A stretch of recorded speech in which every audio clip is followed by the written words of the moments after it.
All right, welcome. Let's do one more problem here. Number 7. This is a good one.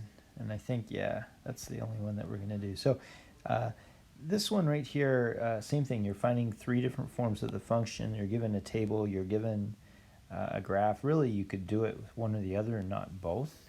I mean, the table, what it says is that this is our vertex right here.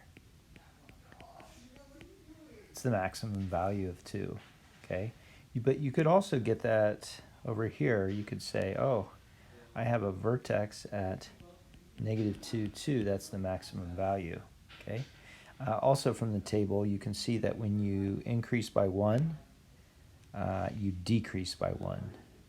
And same thing moving the other way, you're going to decrease by 1. So in terms of stretch, it is still the same stretch as the parent function, but it's going to be negative instead of positive. All right, and when I say that, when I talk about stretch and the parent, that would be the example of x and x squared, and that's where you know that if x is negative 1, negative 1 squared is 1. If x is 0, it's 0, and if x is 1, 1 squared is 1. So as you increase by 1, this goes up by 1. Or if you decrease x by 1, it also goes up by 1. If this parabola works the same way, that means there's no stretch. If it went up by 2, then it would have a stretch of 2. So anyway, that's where that comes from. But yeah, we can use either one, really, to be able to do this. So we're going to say that a is equal to negative 1. All right, and so using vertex form, that's probably the easiest since we identified the vertex. A is negative 1, so x minus h, which is negative 2, so it's really x plus 2, plus k, which is 2. Okay, so that's our vertex form. From that, I would probably go to standard form by expanding. So this is negative 1 times x squared plus 4x plus 4 plus 2. So this would be negative x squared minus 4x minus 4 plus 2. And this would be negative x squared minus 4x minus 2. Is that right? Yeah, that's right. So anyway, that is it. That is our standard form. So let's just see if we can't lasso this and put this up here.